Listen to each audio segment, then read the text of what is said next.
Melihat ibu menangis karena perbuatan kita rasanya sangat menyakitkan.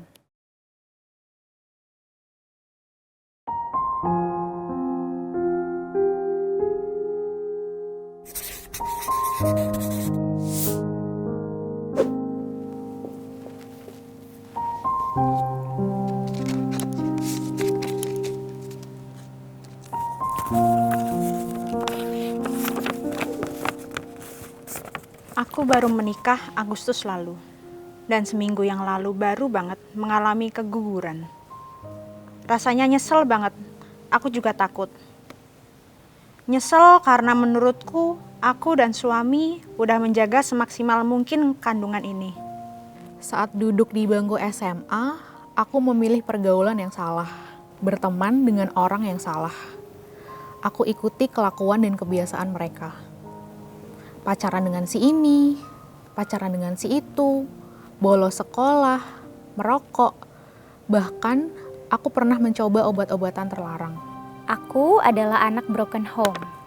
Ibuku berjuang sendiri sebagai single mom sejak usiaku 10 tahun dan adikku usia 1 tahun. Ayahku saat itu meninggalkan kami. Alasannya pergi merantau ke kota, tapi nggak pernah pulang selama 20 tahun. Orang tuaku sudah susah payah menasehatiku, membujukku, bahkan sampai batas kesabaran mereka habis dan akhirnya aku dikurung di kamar. Tapi aku bukannya mengerti niat baik mereka, aku malah menganggap mereka menyiksaku, mengekang kebebasanku. Sampai soal makanan, skincare, dan lain-lain aku super pilih-pilih, tapi tetap kecolongan. Kami sudah mencari kemana-mana tapi enggak ada kabar. Sampai suatu hari kami bertemu teman papa. Dia bilang melihat papa kami ada di sebuah kontrakan bersama istrinya. Karena penasaran, kami minta diantar ke sana. Sampai suatu hari, surat pemberitahuan dari sekolah datang. Aku diberhentikan. Ya, aku diberhentikan dari sekolah. Ibuku menangis sejadi-jadinya, menemui kepala sekolah dan memohon-mohon agar aku tidak diberhentikan. Aku ingat ibuku sampai duduk bersimpuh di lantai sambil menangis di hadapan kepala sekolah dan para guru. Rasanya aku lebih takut akan omongan orang soal kondisiku. Dan ternyata benar, banyak banget komentar bahkan dari lingkungan terdekat. Mereka bilang, nggak jaga kandungan ya? Jatuh ya? Kamu terlalu capek sih, nggak jaga diri.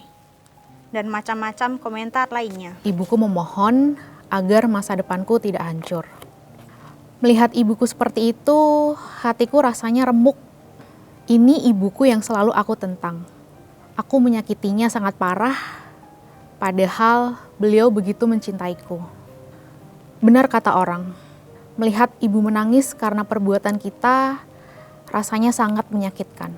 Waktu sampai di sana, ternyata benar. Aku melihat papa bersama seorang perempuan. Mereka sudah punya seorang anak. Di situ aku nggak sadar sudah mengucap kata-kata kasar dan memaki perempuan yang merupakan istri kedua papaku.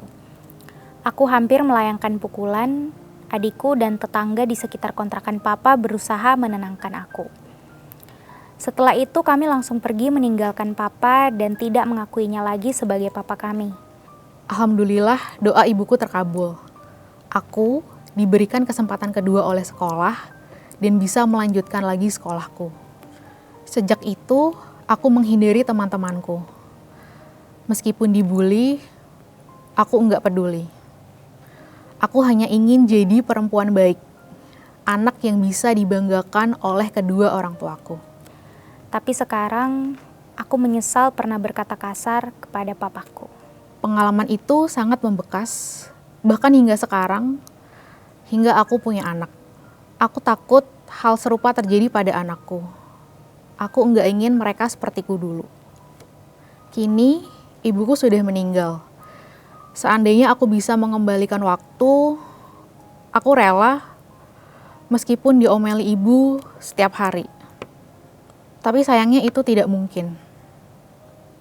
Jadi, bahagiakanlah orang tuamu selama mereka masih hidup.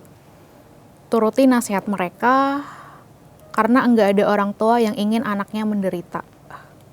Semua nasihat dan kemarahannya adalah kasih sayangnya.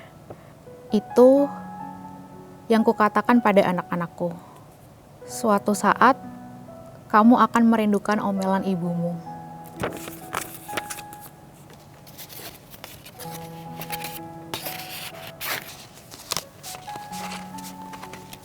Oke, untuk kamu yang sudah menulis pesan ini, pertama-tama terima kasih karena kamu sudah berani untuk bercerita. Kita tidak dapat mengendalikan apa yang terjadi di sekitar kita, bukan? Dan aku bangga banget sama kamu, meskipun awalnya nggak mudah, meskipun awalnya kamu sempat mau diberhentikan dari sekolah, tapi waktu kamu kembali ke ibumu, semesta seakan mendukung untuk hidupmu kembali lagi jadi lebih baik gitu. Aku tahu kamu telah berusaha semaksimal mungkin untuk memperjuangkan kehidupanmu. Akan tetapi, takdirlah yang menentukan jalan hidupmu, termasuk dengan kehilangan anak. Aku tahu pasti tidak mudah untuk memberikan maaf, apalagi untuk orang yang rasanya sudah menyakiti hati kita sangat dalam. Dan aku setuju sih, suatu saat nanti setiap anak akan merindukan omelan ibunya. Jadi aku juga setuju bahwa selagi masih ada waktu, kita perlu membahagiakan ibu, ayah, dan orang-orang di sekitar kita. Oleh karena itu, fokuslah pada dirimu sendiri, cintailah dirimu apa adanya, dan percayalah bahwa Tuhan dan alam semesta akan memberikanmu yang terbaik.